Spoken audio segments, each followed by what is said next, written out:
Hello, and welcome to the Weekly Scroll Podcast. My name is Ryan. And I cast Doom, so we all lose.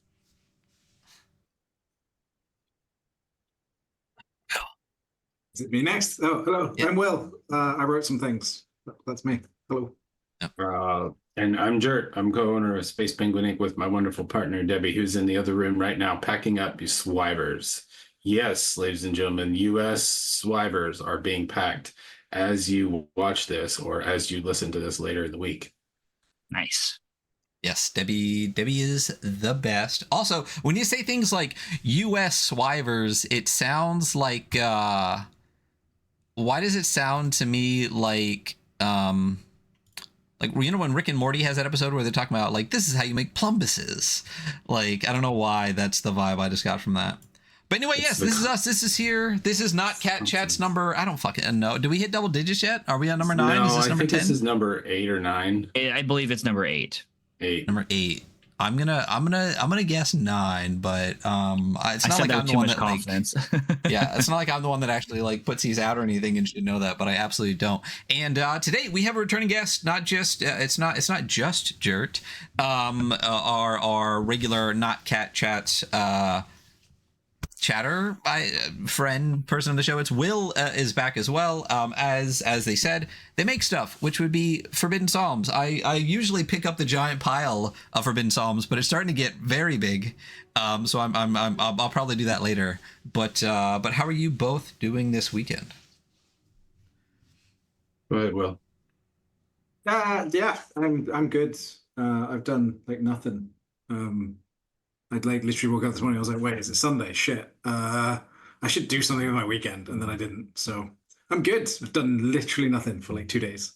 I'm quite excited about that. It's been like the first time in ages. That's my favorite thing to do. This counts as doing something for your weekend. True. It does. It does. Absolutely. I'm doing all right. I got up really early because time changed here, and I still woke up. So now instead of waking up at dawn, I still wake up before dawn. But instead of it being like closer to like 7 a.m., it's closer to like 5 a.m. now or whatever the time. I don't know. Everything's all screwy, messed up, weird. The NFL decided to skip this week playing in the UK, so that's all off, or playing in Germany or wherever. So there was no like 9 a.m. game. There was no 9 a.m. game of other football. Like you know what I did today? I took a nap for time change. I celebrated time change with a nap. Like I said, I got to work an extra hour for mine, so I would rather have taken a nap. But maybe we could just abolish daylight savings time because it's really dumb, and that would be cool. You would think, but then we would also have to fix a lot of other things, and hopefully people listening to this after Tuesday will have more joy in their lives. We'll see. But right now it's not looking like we're going to fix much of anything, let alone daylight savings time. God, I'm a sourpuss today. You sure you guys won't be on this show? No, in fact, go ahead and go. It'll just be the 3 of us. Okay, bye. All right. I'm gonna go back to fucking sleep. Let me switch. We'll just switch to a not Jarrett Chats episode, episode 1, and we'll talk about all the Space Penguin stuff, but without Jarrett. Just get Debbie on here, and then we'll be good to go. But it's been a while. I mean, for those that I guess regularly watch Not Cat Chats, we've missed them. There was weather, there was vacations, there was stuff going on. So we had a good run for a while, missed a couple, and we're back now. I think it's been like almost 2 months, I think, maybe since the last one. So no, I don't think it's been that long because we did one pre-hurricane.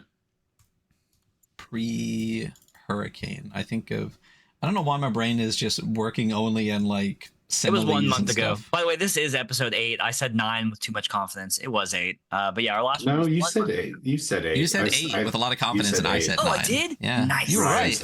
Look at you, buddy. Go me. There you go. Killing it.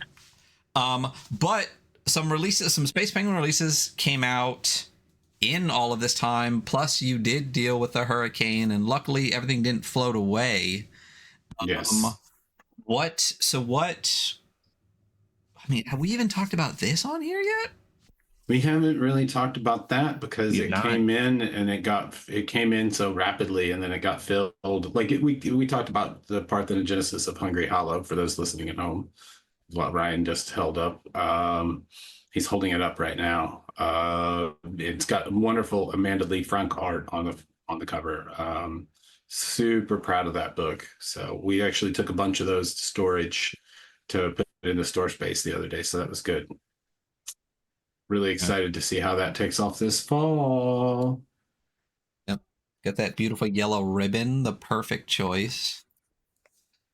Gorgeous. But it is a gorgeous book. The layout is fantastic. The adventure is fantastic. This is really, really, I wish we would just play more of it. It's so funny that we have Josh on the show regularly and we never play this game. But they are literally like a resident GM. And have we even played Liminal Horror with him on the show?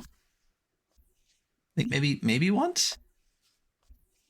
I say to Hunter as he stares off into nothingness. Yeah, we did play it at least once. I was in a session on our show. I don't think you were in session. Were you? Were you just watching? No, I think that's when we did the Triangle Agency thing, and I did the Triangle Agency part, and then you did the other part. That was the I don't know, my brain's not working. The inn. Oh, wait, there was so the Shelterwood Inn. Yeah, the one night at the Shelterwood Inn, right? Mm-hmm. That you can purchase from spacepenguin.inc. You So you guys did a split show where one half played Triangle Agency and the other half played Liminal Horror. We did. Yeah. Wow, Yeah. how did that work out? Did you end up meeting for like a group game at the end? I wish. No, I think they had written the adventure for both systems, and then me and a group played in the Triangle one, and then Hunter played in the Liminal Horror version, and then the episode was just kind of like a Liminal Horror Triangle Agency crossover episode. So, yeah, it was fun. It was a good time. Great. I need to make a note of take Shelterwood to PAX for Haunted Table. They're going to have those for sale at their booth at the PAX PAX. I always want to call it PAX Unlimited. PAX Ultimate. PAX Ultimatum. What were we talking about? I don't know. The Parthenogenesis of 𝗲𝗲 𝗖𝗵𝘁. This show rules. This show rules because it's unbridled ADHD. Whereas Will's muted right now because he's just like no, because he's got his under control. No, I'm muted because there's like Guy Fawkes Night is like 2 days away in the UK, which means it is fireworks central. So there is a small sausage dog cowering at my feet, hiding under my desk. So that's why I'm muted, because there's like constant sound of like explosions behind me. I'm not a fan of fireworks. I really think that we should just move past it because pets and veterans don't have to deal with that bullshit, you know? Yeah, the UK, there's like 3 days a year where the UK just goes insane. Like, we aren't allowed fireworks the rest of the time. We're literally not allowed to buy them. Like, it's a whole thing. And then for 3 days a year, they're just like, actually, do you know what? Fuck it. Like, brother, let me tell you about the United States of America and their obsession with blowing shit up. There will be, so Tuesday in the States here, Will, is election day, and I'm sure you're quite aware, and other listeners at home understand that. There will be fireworks going off starting probably tonight to celebrate that. Like, and the 4th of July is a week. You know? It's in Florida. It's a full month, buddy. And, yeah, there were people setting off fireworks on Halloween. Do we have enough gunpowder in this country? I don't know. No, not yet. I hear your election's super chill this time around, right? Oh, it's always so cool. It's been so civilized past few years, you know? Yeah. There's no problems. Yeah. I mean, I guess we'll see. Yep. Good times. Woo, America. So anyway, zines, Will's here. And that means, as always, we have more Forbidden Psalm. I mean, I think there's just like, it's just a perpetual like river at this point of content for Forbidden Psalms. If you play this game, you are eating good for a very, very long time. But the most recent one that I have is Dead Festival 4. So tell for those that maybe don't play Forbidden Psalm or have heard of it, which means they don't watch us at all. First of all, what is Forbidden Psalm? And then what is Dead Festival 1 through 4? Yeah. So Forbidden Psalm is the miniatures agnostic spin on 𝗏𝗏𝗏𝗏 originally. It has grown into its own beast since then. So it kind of takes the core rules of 𝗏𝗏𝗏𝗏 and adds miniatures rules and a whole campaign and thing to it. And it's kind of grown from there. And then every Halloween, we do a little Halloween expansion, which adds some extra scenarios for you to play through that are very horror movie themed adjacent, as well as some other bits and bobs, some trick or treat kind of madness, some extra beasties and monsters for you to deal with. So that started the first year that Forbidden Psalm came out, so 4 years ago now. And then with a very small, tiny little thing. And then every year we've done an additional one. And this year we've been doing every month a new release for Forbidden Psalm, a new zine. So it made sense for the October one to be the next Dead Festival. So yeah, more scenarios for you to throw your warbands at. The Dead Festival ones tend to be like the deadliest scenarios that we create as well. They tend to be the ones where everybody dies. So, yeah. As one should at a Dead Festival. Yeah, pretty much. Yeah, they're just quite fun, silly little scenarios. Like they're kind of like one-shot ones to do. Less of like the campaigny stuff that we tend to do in the other releases. Yeah, we've had some weird and wacky stuff over the years, but I think this year's was quite fun to pull together. I quite like the one where you have to deal with the kind of your classic slasher movie killer who just keeps getting back up, and you've just got to try and get away from them. Yeah, it's probably my favorite. Yep. This is great. I love this We All Bleed Red on the back cover. First of all, the covers always slap, but this one in particular is really fantastic. Including just who doesn't love an upside down cross? You know what I mean? Just killing the game with that. Forbidden Psalm is like, I mean, it's fucking pretty big. I mean, we've talked about this numerous times. You've been on the show like, I don't know, like 10 times at this point, but like it's like you're known like everywhere all the time about this, especially, I mean, anyone that follows like any skirmish game, 28 mag, like everything. I feel like every time I see a Kickstarter that's like, hey, we have minis, it's like, oh, by the way, here's a Forbidden Psalm thing for this like set of miniatures. So and obviously Jarrett and Space Penguin, it's a monthly release, has been for quite a long time. And I know, I mean, I don't know if you're in the Discord, you know that other things are coming out too, but what's the life of Forbidden Psalm right now? Do you feel like this is something that are you going to continue with the monthly releases? I think we've talked about this before. Is there other big things planned beyond that, or like between Space Penguin and you, kind of like what's going on? Yeah, do you want me to handle this one, Joe? I can get it if you want. Yeah, you go for it.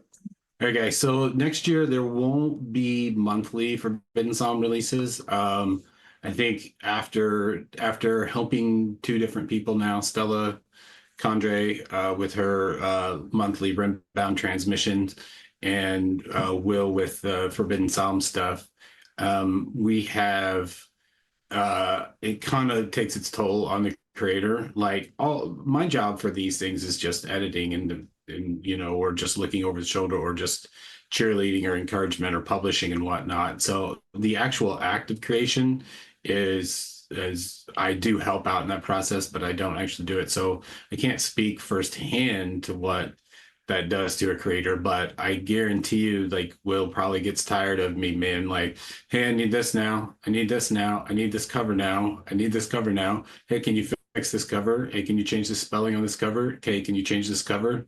I think I probably said that a lot of times, just because I don't always make it clear what it is that I need when it comes to solicitations and stuff. But long story short, we're not going to do monthly releases next year. There will be endless horror from endless horrors from Between the Stars, which is also part way through its fulfillment right now. We'll talk more about that in just a second. So that will be a soft cover release, and there will be probably a cult record release to go with that, similar to the Warband book that we did. It's pretty much just a little accessory book for you to keep track of your characters and such inside. But we're going to see, there's still going to be plenty of weird games design, weird designs coming out, stuff coming out from Will. Like now this, when I segue over to Will. Yeah, so we've got like a bunch of stuff. It's funny actually because you mentioned like a lot of the Kickstarters with minis and stuff. So we've done tie-in zines and things for a bunch of different Kickstarters. And we've got a bunch coming up as well. So those will come out to release in the new year as well as other kind of silly little projects. There's one called Horse War, which came off the back of, I don't know if, so we've done a partnership with War Games Atlantic, who did a Last War box set that's coming sometime soon. There's been some hiccups with production stuff, but it's coming out hopefully in the next couple of weeks. And they did a competition off the back of that, which was basically write a rule set for one of their box of minis. And everyone was picking like, a box of like these soldiers or these troops. And they do an expansion box, which is just horses. So I've written a miniatures game where you just use their horses, and it's entirely based on horse puns. So you get abilities like napalm, and it's just really fucking dumb. And yeah, so that's coming out of the new year because, of course, we've got a free version of Forbidden Psalms. We've done one called 28 Psalms, which, working with the 28 Mag guys, we've put together kind of a rule set that you can use for running games of like Inquisition, or running games of like, if you've got a setting that you love but you don't like the rule set for, and you want like just a really simple, straightforward miniatures rule set, that's kind of where 28 Psalms is coming in. So we're going to have that coming out. And then in terms of other games, we've got 𝗦𝗽𝗰𝘁 𝗖𝗵𝘁 is going to be coming out next year. So I'm in the process of writing and finishing that up at the moment, which is the sci-fi version of Forbidden Psalm. We've got, I'm actually working on a role-play game, which is kind of the first TTRPG I've done, called Run from the Dark, which is Welsh folk horror game.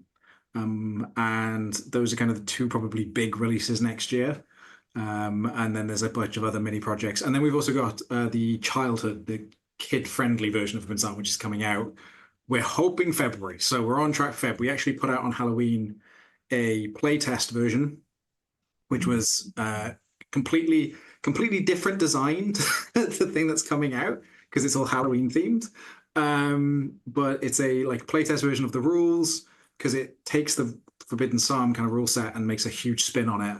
And in that, you play as a bunch of kids kind of having their like adventures in the mid-90s as a miniatures game. So the playtest version of that came out last week, and the full version of that we're hoping to come out in Feb. So it's all written, it's feature complete. We're just playtesting it now, and fingers crossed it should all be on track for kind of a February, March time coming out for that one. So yeah, a bunch of different projects kind of on the go as usual. And 𝗦𝗽𝗰𝘁 𝗖𝗵𝘁 is the one I will keep saying I'm definitely doing, and then it will never happen. But no, it will. I promise. Someday. I can also add one more in there. We've got Matt Hildebrand, who some of your listeners might know as Big Bald Matt. He is the art director at Goodman Games. He's a good buddy of mine, and he had, in his free time, legitimately zero free time like the rest of us, has been working on a bare bones edition, similar to what Morkborg did with the bare bones. So it's just the text of the rules, like in black and white, no illustrations. But he's been working on black and white. We're not going to call it bare bones because we don't want to be, I don't want to call it, I'm going to come up with synonyms that are going to essentially mean bare bones, but it's going to be a black and white, nicely laid out book that you can pick up on the cheap with all of the text of the Forbidden Psalm end times rules and such like that. So that's going to be pretty cool to have come out too. Hoping to get a slightly lower cost, because we do offer like, you know, hardcovers for 50, 30 for the soft covers. So we do try to price these things reasonably for the amount of play that you get in one of these books. Like it's like this $50 end times edition, like you got, I couldn't even tell you how many hours of play. There's 21 total scenarios, right, Will? I think 20, 21, 22, 26. 26. See, Sorry. Yeah. Having edited this book, so there's actually 26 scenarios. Each of those scenarios able to take you with setup and breakdown, you know, an hour and 15 to 4 hours to play, depending on how cutthroat you get into these games. Like there's just so much play in this book alone. So we definitely feel like it's worth it, but we want to put out yet another iteration of this at a slightly lesser price point.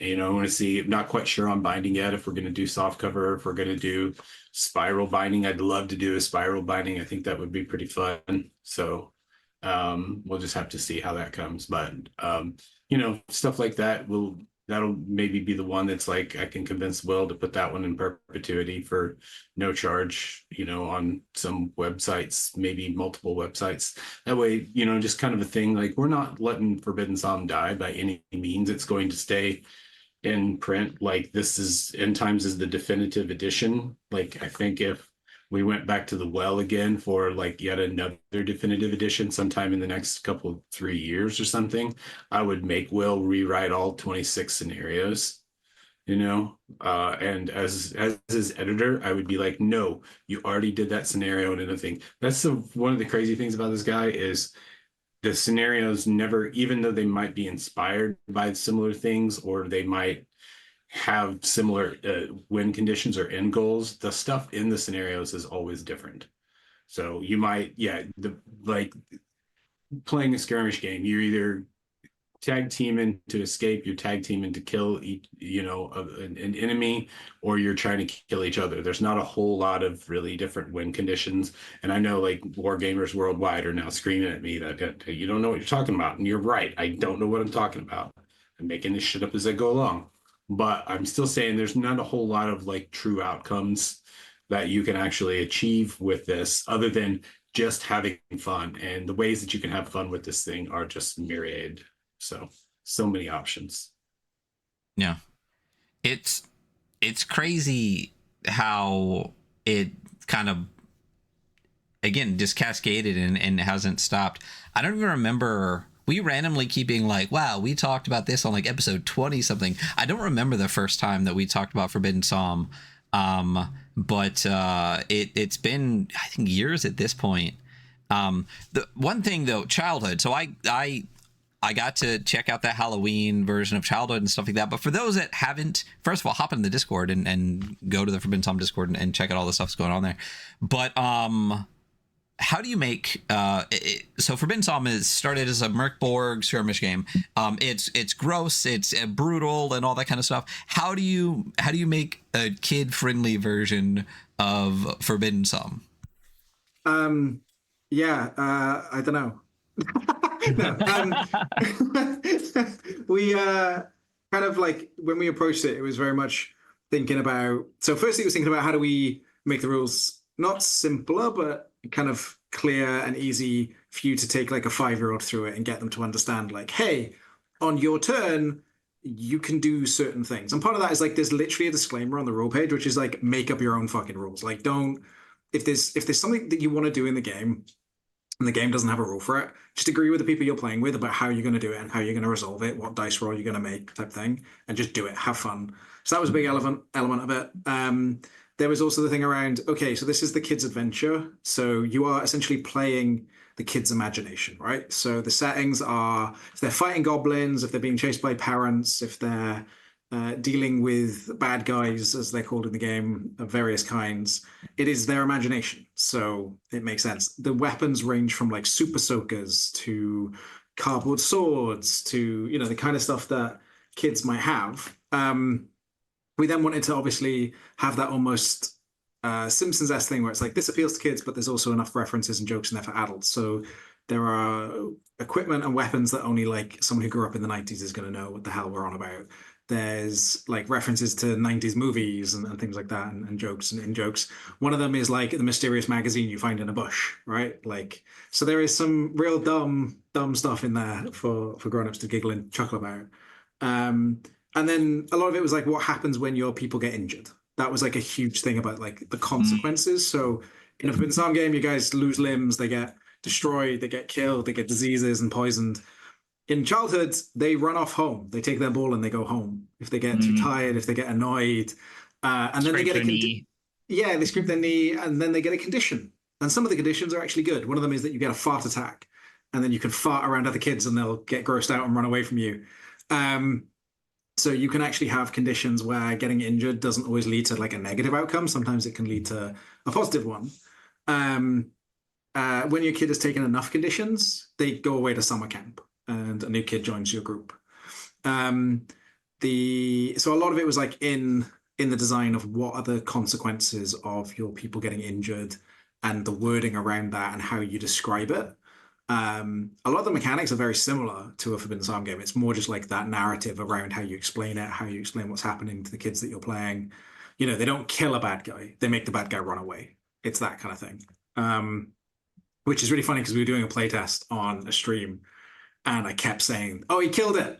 And the guy over near with Alex was like, stop saying it's dead. He's like, it's not dead. It's just run away. This is A-team rules. Murderous children. Yeah. I'm just like, we fucked that cat up. And he's like, stop saying that. So yeah, a lot of it's a Children of the Corn, like Forbidden Psalm childhood crossover. Yeah, the funny thing is, one of the first things you do, so in Forbidden Psalm, obviously you get feet on the floor. We got rid of that mechanic for this, and you just roll for a background. And there's 100 backgrounds. And some of them are really like innocent and sweet, and then some of them are just kind of really quite dark and twisted. But we hope like in a way that a kid's gonna find funny, not scary. So that was a big like balance night. We definitely had some in that we've had to tone back. We had one that was like you were the kid of a cult leader, and the skill you got was mutual suicide. And it was like, we can't call suicide in a kid's game. Like, that's not cool. So that's become like, that's all changed. And some of the other like ones in there that when we wrote it originally, we were thinking of it more aimed at adults. And then we've rebranded, rewritten a lot of like the abilities, the backgrounds, the skills you get to be a little bit more kid friendly. And just the language a bit more kid friendly. But there's some really funny ones in there. One of them is that you're pure effing evil and it's bleeped out. And in that one, you get to take any skill from any other Forbidden Psalm game if you own one. So you can have your kid running around just being like a complete murderous if you want. Nice. Yeah. I actually love the kids on bike genre. So I think that this is like a fantastic idea. I'm really excited to try it out. I'm really actually excited for like what kit bashing is going to look like for like that game. Yeah, so we've actually had some STL's designs of the kids based on the art from the book. So Pierre, our artist, we've got their art kind of generated into some STL files. And the cool thing about those files, and they're going to be part of the campaign we do for it, is they're modular. So you've got different heads, different weapon options for the kids. But some of it is, again, it's the kid's imagination, right? So you can literally play with a Space Marine because the kid can just imagine that they're being a Space Marine and then you can play it. That's kind of the whole point of the game, is that you're playing the kid's imagination. We know setting up like a 1995 suburban environment for the scenario isn't going to necessarily be something that a lot of people can do on their tabletop. So the idea was that like, yeah, you can just be playing the kid's imagination. If they want to imagine they're in some sort of dungeon, then they're in a dungeon. Cool. Is a Space Marine kind of like those general guys? Yep, you got it. Yeah. Yeah. Exactly like that. Yeah. Good day, citizen.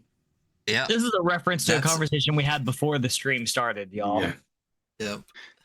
The long and the short of that conversation is Jarrett has never played GW games and doesn't know what the proper terms are. So when he sees people in costume at shows and conventions and things like that, doesn't really know how to respond to those characters because just doesn't know. I don't know. You should just read the fiction. That's what I do. Yeah. But But so childhood is, it's for kids. Like, it's a game for kids that adults can play. It's not kind of like the Kids on Bikes thing where it's like an adult game but you play as kids, right? Like kids can, like, it's written for the younger audiences. Yeah, it's also written for like parents to play with their kids. Mm-hmm. We get a lot of people playing Forbidden Psalm and saying like, "Oh, I'm playing this with my younger kid. Like, I've toned back a lot of the content of it."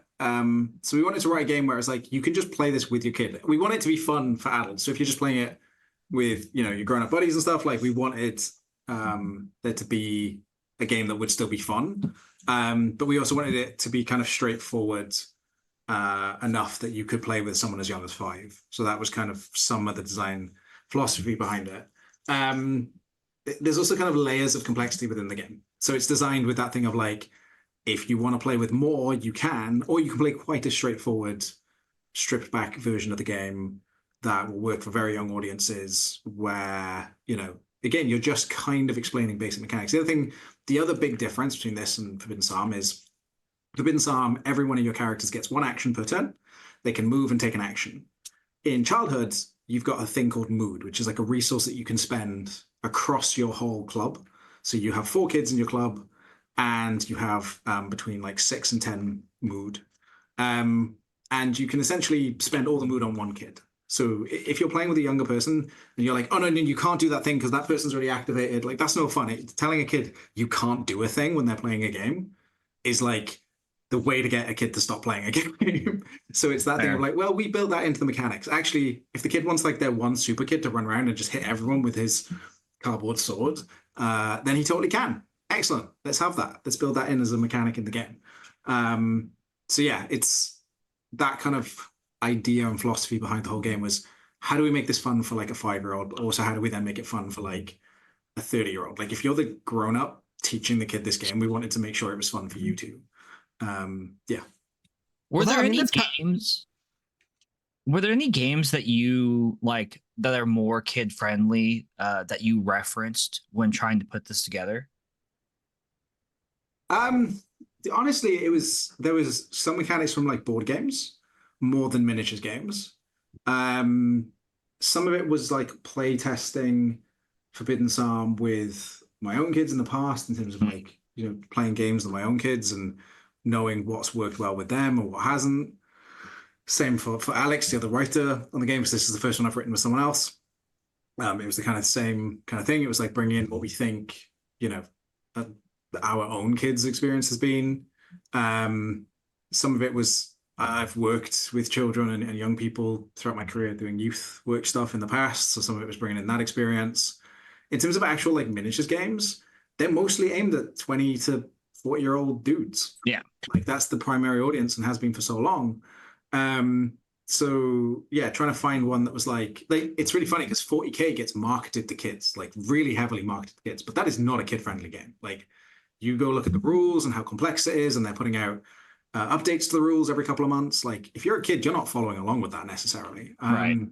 So yeah, we wanted something that was like a bit more stripped back in that sense. So it was kind of like, let's take what is already quite a straightforward miniatures game, Forbidden Psalm, and let's make it as straightforward as we can.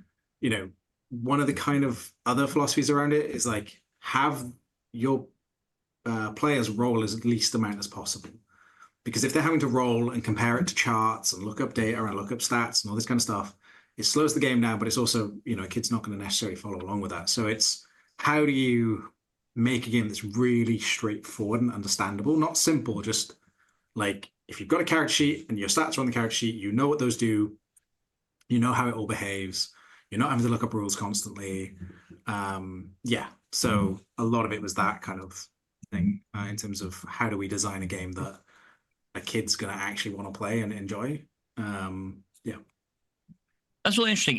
It a little bit reminds me, this is like a much different game, but are y'all familiar with necromolds? Yeah, Clint's actually a buddy of mine.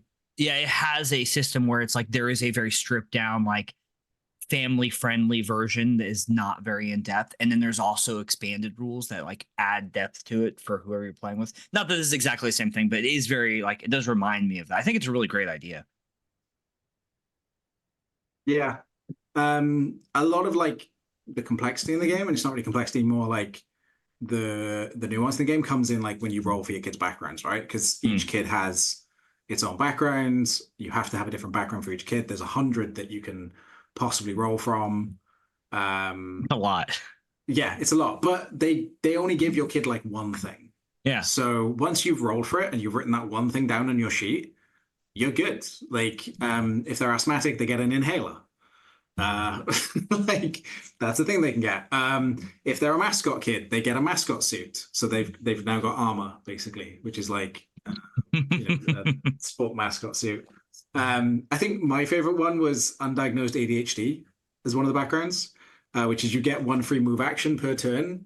But when you take it, you have to like move the full movement in a random direction. Nice. So the kid's just like, Nice. I don't know what I'm doing. And as someone with ADHD, I was like, yeah, that's fine. I was like, yeah, you're preaching to the choir right now. Yeah, Right. this is the target audience for that right there. Yeah. Yeah, some of them are just like, there's, like I said, there's 100 of them, and they were so much fun to write. Some of them are just like references to movies, like there's the Brundle look, where your kid is slowly becoming the Fly. Of course, which again, most kids aren't going to know what that is. One of them's that you're a dino expert, so you've just got a cool dinosaur toy that just makes your kid slightly cooler. As a kid who had a lot of dinosaur toys, I do still consider myself a dinosaur expert. Just putting that out there. Of the four of us here, I probably know a lot about dinosaurs. Yeah. One of the backgrounds is that you're a fisherman's friend, so you get a fishing pole, and there's a whole mini game in the book that you can only play if you've got a fishing pole, and that's the only way to get one. So we've like written this like mini game in that you can only get if you roll like one specific number on a D100. That's the kind of like dumbness we've added to the game. No, that's fantastic. I mean, there's so much stuff that channels the 90s, like you said in this, like, and a fishing mini game in a game couldn't possibly be more 90s, but also like a bunch of adult stuff that kids don't get, but it's fun for kids, is literally like the premise of every 90s show and cartoon possible. Like Ren and Stimpy was a thing that we all watched, and like Rocco's Modern Life, and Rocco was like a phone sex operator in the first episode. So like, there's so much 90s stuff, and I like that it's dark and stuff. I literally just had this conversation the other day with people where I was like, why is everything on TV for kids like completely bubble wrapped? Like I watched Redwall as a child, you know what I mean? Like things are so sanitized. I'm like, kids are allowed to be scared. Like it's okay. Like the Dark Cauldron was a thing for us. So I like, I'm a big fan of this like 90s, but slightly for adults and a little bit dark, and kids should play this more. One of the goals on, because we're gonna probably do it on backer kit. One of the stretch goals is going to be that we're going to design pogs. So they'll be like print at home pogs. We're probably not going to find someone to make us actual pogs, but we're going to design some. Not doing that again. We're not doing die cutting stuff. Can do one. But, we can cut our own pogs out at home. Yeah, you can cut your own pogs out, and there'll be some like childhood pogs. So yeah, that's you gotta make slammers though. Like, how can you have pogs without slammers? If I could have a Forbidden Psalm or like Space Penguin slammer with the cat on it, like that would be dope. Yeah. I'll make one for you, Ryan. I'll take it. I will take it. But that was gonna be my next question. Is like, what's the plan with childhood with Space Penguin? Is it gonna be like a Space Penguin run it on Backer Kid? Is it Forbidden Psalm? Like how is that gonna go? Because I believe, have you guys run campaign on Backer Kit for Space Penguin yet, or has everything been? Hungry Hollow was on Backer Kit. Mm-hmm. Are you mostly going to do Backer Kit from now on, and with childhood there, or are you going to kind of bounce back and forth between the various childhood sources? is fairly much Will's baby, so it's wherever it goes. Like the majority of the following, the build up for Forbidden Psalm has been on Kickstarter, but since childhood isn't technically a Forbidden Psalm game, like it's not going to have the branding, it's got its own thing. It can kind of go on either platform, and we can see where it goes from there. And it might fit better, run under us and run on ours. We don't know yet. So if you asked us in 5 minutes, we could probably put our heads together and decide. But we're not going to do that on the live show. Good idea. Yeah.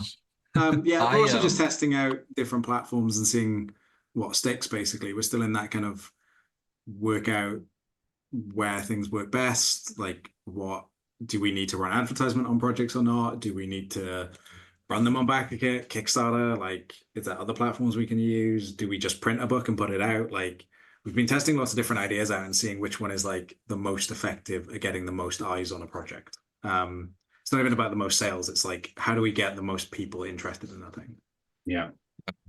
Oh, yeah, But yeah, to segue into, are we running campaigns on BackerKit? We're actually going to be running two. It's not necessarily simultaneously because they're not starting on the same day, but we're going to be running two different ones. We're going to be running the Ghosts of Zoazanna Mountain, which starts Tuesday the 5th, starts on Election Day. And that's an OSE adventure. It's going to be 80+ pages. It's going to be hardcover, and it's going to there's going to be like there's like a Mouse Ritter tie-in pamphlet as a stretch goal, and some other neat kind of stuff. So that's going to be our first foray into OSE, which I have previously worked on the OSE line proper with Gavin and stuff like that.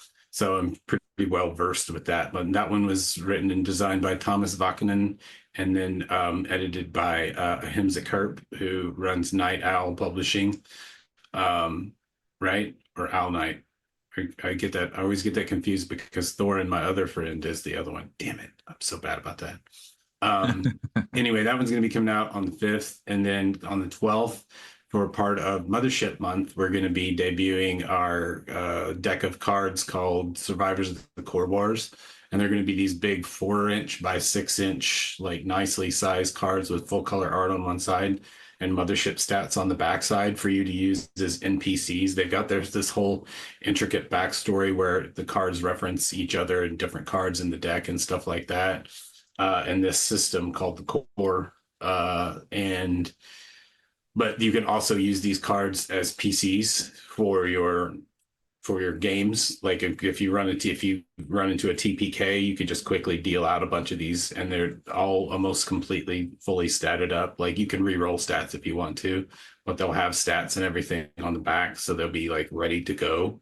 We're even going to do a tier called Convention All-Star for people who like run a lot of Mothership at conventions, where you can get like 5 decks with a 20% discount. So they're going to be pricey decks. They're going to be $40 a deck, but they're going to be worth it, I think, because they're going to come in handy for people who have the Mothership box set and who are looking to have a little bit less prep in their day, and it works essentially like a module, but it works for NPCs, because what makes a great space horror game except for some really cool NPCs? Am I right? That's what makes Star Wars work the way it does. That's what makes Star Trek work the way it does. That's what makes Games Workshop stuff work the way it does. They've got all these random NPCs that just can kind of pop in and pop out, speaking of the fiction. So we're hoping that doing those two at the same time doesn't perturb anybody. They're for two separate projects, and both of those projects are damn near completion. Like I've got a print copy of Zoazanna on my desk here, and like that one's like ready to go. So we've already got to the print proof. We're going to do another print proof because there's going to be some nice end sheets on it and stuff like that.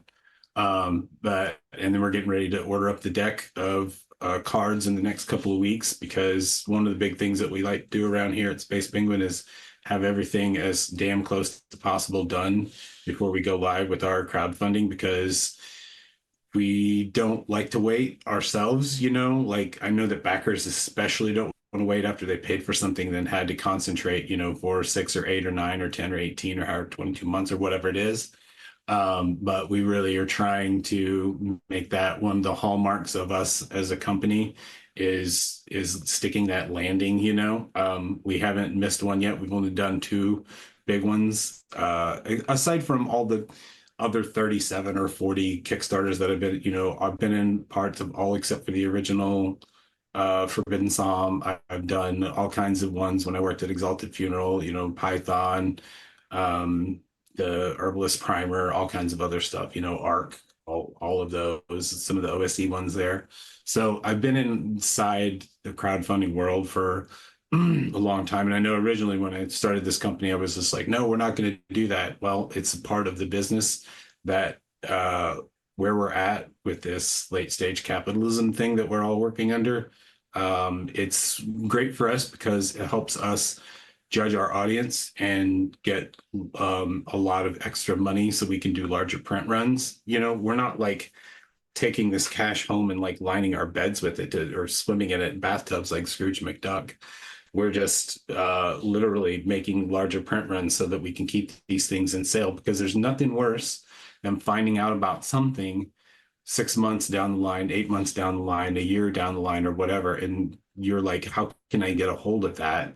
And you can't get a hold of that because it doesn't exist. And then immediately you've got to go to the collector's market. And again, nothing against collectors. As a collector myself, you just run into where you can't get the thing that you want because you actually want to play it. And we don't want to be a company that does that creates like an artificial scarcity of our stuff. We're constantly trying to figure out new ways to get our stuff in front of people, and we're looking at to our peers in the business and other places who have done things certain ways and asking them, you know, what works for them and what doesn't work for them and stuff like that, and trying to just improve. Nothing's perfect. It's always a work in progress. But we're not just sitting on, you know, resting on the laurels of doing like one thing. We're going to do multiple things. So hopefully we'll see how it goes. You have a cat.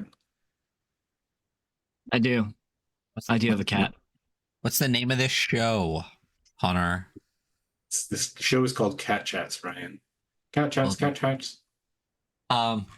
So is it Owl Night or is it Night Owl? Because I have things from both of them. Because like Sky of Crimson Flame is Owl Night, and then all of the Meatlandia and Old School and Cool is Night Owl. And that's Night Owl, and that's 𝗏𝗄𝘳 and Wind. Yes. So I forget even why that came, but what this is, what is Night Owl for, or is it Owl Night, and what are we doing it for? Night Owl, 𝗏𝗄𝘳, part of Night Owl, did the editing and majority of the big proofreading pass on Zoazanna. So I did a mild proofreading pass on there. So I'm going to get my name in the book. I like having my name in the book. Listen, I don't think we've ever talked about anything from Night Owl on the show, but I think I own almost everything. All the Old School and Cool zines are fantastic. I love the Meatlandia trilogy. They've done a lot of really, really cool stuff with like Scorn Lands and whatnot. So if those listening have not checked out anything from Night Owl Publishing, definitely go check out all of their stuff. Really, really fabulous stuff. And all of the risograph printed Old School and Cool zines that they drop on Kickstarter are really fantastic as well.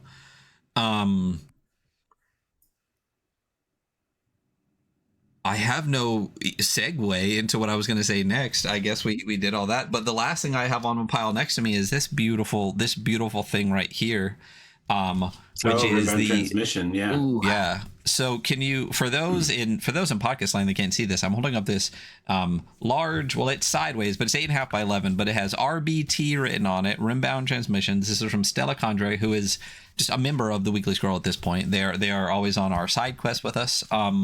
But talk to us a little bit about what this specifically is.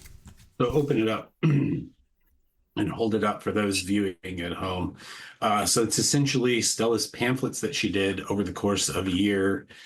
She would put out a monthly pamphlet for her Patreon subscribers, and you would get all this really great mothership goodness that ranges from some bounties to take down to some weapons and armor and stuff like that, to like full on like locations. One of them is a hex crawl. There's all kinds of great stuff in there. And we had previously done, when I was at EF, we had done a collection and put the first 6 issues into a pouch, which was pretty cool. But then the issues 7 through 12 had never been collected. So when it fell out of contract, we put them all together. And you have the originals there? Yeah. Yeah. I do. There we go. Of course I There's do. the originals in a clear data pouch. That's how you hand your data around. And then so this is a replication of those. And in order to get it to be really cool and neat and super usable as a book, she reformatted everything to actually fit so you could read the 6 panels of the pamphlet across if you open up a spread. So it's really super handy. Like I said, for the ones that are like adventure locations or that are the hex crawl one, it makes those really easy to read and run and understand all of the information all at once, as opposed to, you know, having to flip back and forth between the pages or maybe folding it a certain way in the pamphlets. Pamphlets are cool and they're awesome. And I'm glad that we do those as a scene. Like I've, you know, helped get a bunch of those made, and, you know, we'll continue to make those for certain projects in the future. But replicating them on a bifold like that with that large scale, it's, you know, essentially it's 11 by 17 then, which makes it just really cool and super neat and useful. And in a pinch, you can use it as a warden screen if you really wanted to. And then she added a bunch of patches and trinkets and some other stuff to it to kind of round out for those people who had previously been backers of her Patreon. So we're hoping to see that one. That one is out on shelves now in your friendly local game stores and stuff like that, and other online retailers. Yes. Tremendously cool. It's such a great idea. Is this a thing that people have done before? And if not, why not? Because a pamphlet is just 8.5 by 11 folded 3 times. So why not just do exactly that and just make a book of them? It's extremely clever. Yeah, I haven't seen it. So, I mean, this should be like every mothership person I know has like 1 million pamphlets that they've written. So they should really think about just like formatting it into a book, because this is so clever. I don't know why it randomly, have you ever, I mean, I'm sure you have you seen those like Traveler ones where they take the Traveler book and just like put the entire book sideways into like a big thing? Yep. This reminds me of that. And it's extremely useful, like you said, to be able to just have the entire trifold across 2 pages right in front of you for everything. It's very clever. Cool. It's all Stella's idea. She's the mad wizard behind all that shit. Stella is killing it. They have some stuff on itch right now we're going to talk about at some point this week. But if you haven't checked out both, all of Rimbound Transmissions plus Red Solstice plus 500 pounds of nothing on itch, you definitely want to make sure that you go do that. And I'll make sure the links are to that below as well. So weird Sunday episode, and so it's also like November 2nd. Most of our episodes are usually middle of the month. And I think I was on a different screen when I talked about, is there another release that we're talking about this time, or are we waiting for December for anything?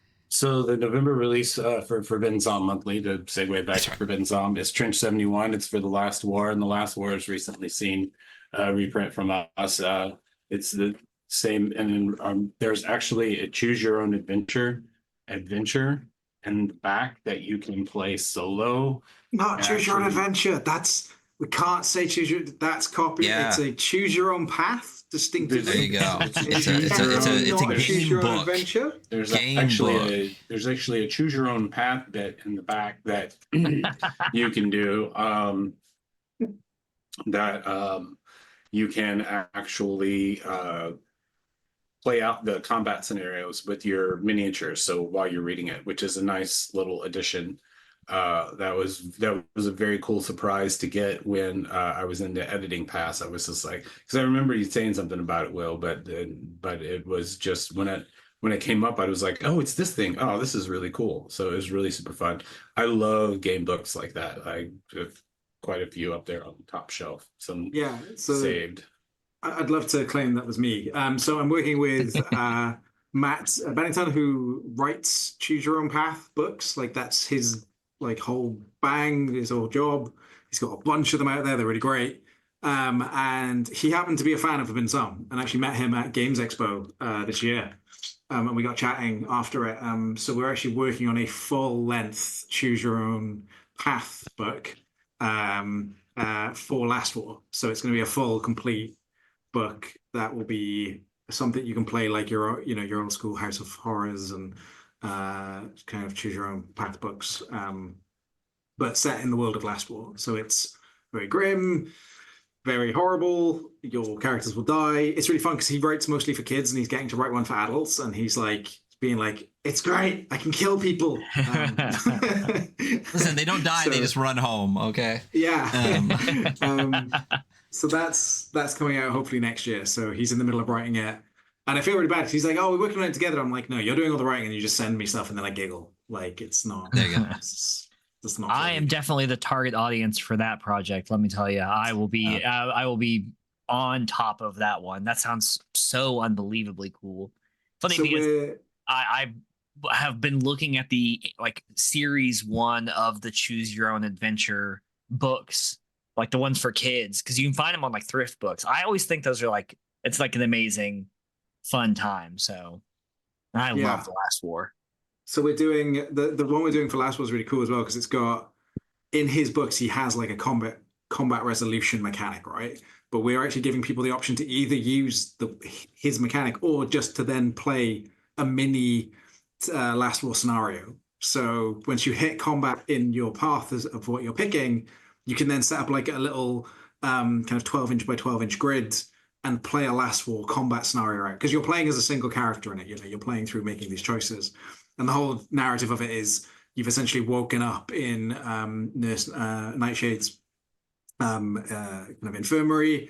Your crew is being killed. You have no memory how, and you're going out to try and like rediscover what happened to your crew into the trenches. So you can play through it, and then you hit these combat scenarios where you're dealing with like the trench maggots as well as some new beasties and monsters that we're adding in. So you can use it as like essentially a solo play version of Last War if you want, or you can just run it as a game book. So like we're doing it kind of as both. So super excited for that project. That's going to be so cool. Yeah, it's going to cool. be super sick. We're hoping to have it for Games Expo UK. So Well, I won't be there, so you have to tell me how it goes. Yeah. Well, we're definitely we're going to have it out as well, and like I have yet to I think I've told you about this project. I think I have. Yes, you have. We're going to have it up, all the same places, Space Penguin and stuff. But we're hoping to have it out for Games Expo. So that's like middle of next year. So it gives you kind of a sense of the time frame. So and again, we're big fans of Last War. It's so funny because every time I talk about Forbidden Psalm, I'm like, man, Last War might be my favorite. Then I'm like, well, wait a minute, like Dread Knights might be my favorite. Then I was like, but then like the original one's really good, and that might be my favorite. So like I don't have a favorite, but I will say, the original soft cover, fantastic, slaps, really great. The stuff you do with the hardcovers, beautiful, right? But my goodness, the cover for the new version just fucks so hard. It's obviously the same kind of the same design, at its core as the original hardback. But that yellow with that red burst on it for some reason just kills it. And then, then you got the back's the same. But for those that don't have this version and have a problem like I do, this is stunning. And I'm very, very excited to get more and more Last War because, we talked about there's a bunch of World War I stuff kind of going on in the world of stuff and things. And this, for whatever reason, I don't know why it feels slightly more palatable than World War II in gaming, but it does, and it's good times. So definitely excited for some more Last War content. I've had a bunch of people ask me for a World War II one, and I'm like, no. Yep. Just, nah, I don't want to go there. Not that World War I was less horrific in any way, but I'm like, I don't want a game with Nazis in it. Yeah, there is something maybe philosophically less horrific there. Yeah. Listen, if people have stopped understanding the satire of 40K, you probably shouldn't put out stuff where you kill Nazis, because maybe they'd be like, but why isn't there a Nazi faction? Well, they already exist and you should punch them. I legitimately had an email when I put Kill Sample Process out. So Kill Sample Process, the cyberpunk one, you play as the anarchists against fascist cops and, late stage capitalism. So cops. Cops. And someone was like, can I write some rules so you can play as the cops? And I was like, no. You don't really understand. You don't get what's going on here. Yeah. People, who needs them? But yeah, that's gosh, Jarrett, what else do we got going on with Space Penguin, or is that our not cat chats for November and we'll be trying to do another December? I just wanted to give a shout out to my marketing person, 𝗣𝗲, who does amazing work on all. 𝗣𝗲 is responsible for socials on all of the social sites, and 𝗣𝗲 has a game up right now called 𝗡𝗲. It's gothic horror role playing, and it's early days for funding. It's up on Kickstarter now. You can probably find it if you look up 𝗡𝗲 Kickstarter. And it's going to be these two beautiful zines in this little box, and it's going to be really nice and pretty. And I definitely want more people to get to know more about that. I'm going to blast about that in our update for Karen that I'm going to post up this week, early in the week, because Karen is now printing, and that's good. Well, it's been at the printer, and it's now actually physically being printed, which is awesome. But just wanted to shout out 𝗡𝗲 because Space Penguin is not Space Penguin without 𝗣𝗲. Same thing as Space Penguin is not Space Penguin without Debbie, who you can't hear, but I've heard nothing but the tape gun rolling the entire time, fulfilling 𝗬𝗏𝗏s in the other room, like I said. So, and the 𝗬𝗏𝗏s books are going out, which is really great. Shout out to our friends at Smithsonian Arts Council for and Igloo Tree for keeping our stuff in stock over in the UK. We've also picked up, there's a couple of shops that are stocking our stuff around the world. I'll have a better list next time, but we're starting to work on, we just got an EU distribution deal with B&W. So those folks, listeners in the EU, will hopefully be able to find more of our products in your friendly local game stores there. There's always Ancient Robot Games in Edinburgh. Morgan has been a stalwart of Forbidden Psalm and the rest of our titles for a while. We're just really excited to slowly start getting our distribution tendrils out there and seeing more of our stuff on people's shelves and in people's hands and on their shelfies and stuff like that, aside from just where we usually see it. So, we know where our base is at, but we're wanting to grow it because, like you said earlier, we want people playing all the versions of Forbidden Psalm. We want people playing all the versions of Liminal Horror. We want people playing our DCC modules and our Troika modules and our MCC modules and our Mothership modules. Like we want people playing Ghosts of Zoazanna Mountain. I'm going to be excited for the first time I see people actually, writing in and telling us about using the Survivors of the Core Wars deck, to rescue a TPK. Like I really think I can say it and it won't happen until someone actually does it. But the first time I see someone being like, "Oh, I'm glad I had that deck of cards around," I'm going to be like, "Yes, exactly. You're glad you had that deck of cards around." So that's kind of what I'm hoping for. What I really need you to do is I need you to call Fun Again Games in Eugene, Oregon, and demand that they carry more Space Penguin products. So is that your local shop? It is my local shop. Yeah. Gotcha. I don't know anybody there, so me neither. What you need to do is you need to just ask them. If you ask them enough, because I'm sure they're signed up with one of our stateside distributors. Yeah. I talked to them about ACD. Gotcha. They just don't care. They don't care what I want. They're like, well, whatever, dude. We sell Magic the Gathering cards here, buddy. Right. Well, that's the thing. Like a lot of the local game stores have to deal. Like our niche of stuff is still not super profitable for them, and the only way we can do it is just stay and threatening them, last longer, and do what? Threatening. Keep going. I mean, no, is reaching them and shout out, and we're hoping this year to be able to do. I don't know if this will be the first year that we get to do a free RPG day situation. I think it's still a little ways off, but we're hoping to be doing that one and, working with our good pals at Goodman Games and getting into possibly a DCC day thing. Again, Probably not this year or 2025 anyway, but more like 2026. But we're definitely hoping to get more of our stuff out there as we grow, reinvesting in getting more versions of it out there so that more people can see the cool, neat stuff we make and play it and then share it with their friends. Because that's what this all is about. Sharing shit with your friends. Nice. Very true.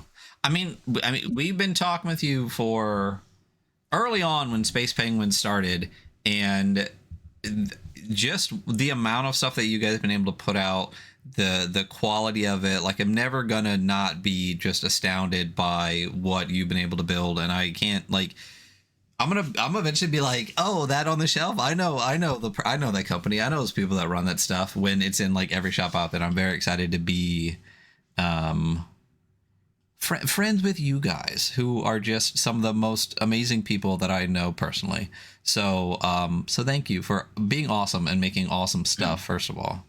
Yeah. Oh, I tell my friends out here, there's a group of people. There's really one main guy that play Forbidden Psalms out here, and I'm like, oh yeah, I know the creator, I know the distributor too. You know? Yeah. They're like, wow, cool. Right here live. Yeah. Oh, Hunter also looked up the first time that we talked about Forbidden Psalms on the show. I think our last episode was 175, 176, something like that. It was episode 18. It was over 2 years ago. So I'm gonna call us we got in on the ground level, and it's only been uphill from there. Or downhill. Which one's better? Whichever one of those two things is better. Whichever hill is the good hill is the one that we're on. Yeah. I don't know, because you're like, you would think the downhill is bad, but then uphill sucks to climb. So it's 15 miles, uphill both ways. But yeah, that's, I think that's our chatting about Not Cats for the week. And I assume we're going to, or for the month, and we're going to keep doing this again next month. Obviously, Will, always, quick side note, and I don't ever do this because me and Hunter constantly like talk to each other throughout all of our episodes. What did you tell me that you didn't know, Hunter? When? He doesn't know what Pogs and Slammers are. I didn't know what Pogs and Slammers are. I had no idea. I might actually be the youngest person in this this episode right now. No, you are. It's unquestionably. I'm 33. You're a child. Wait, it's like 33 the window that Pogs didn't exist.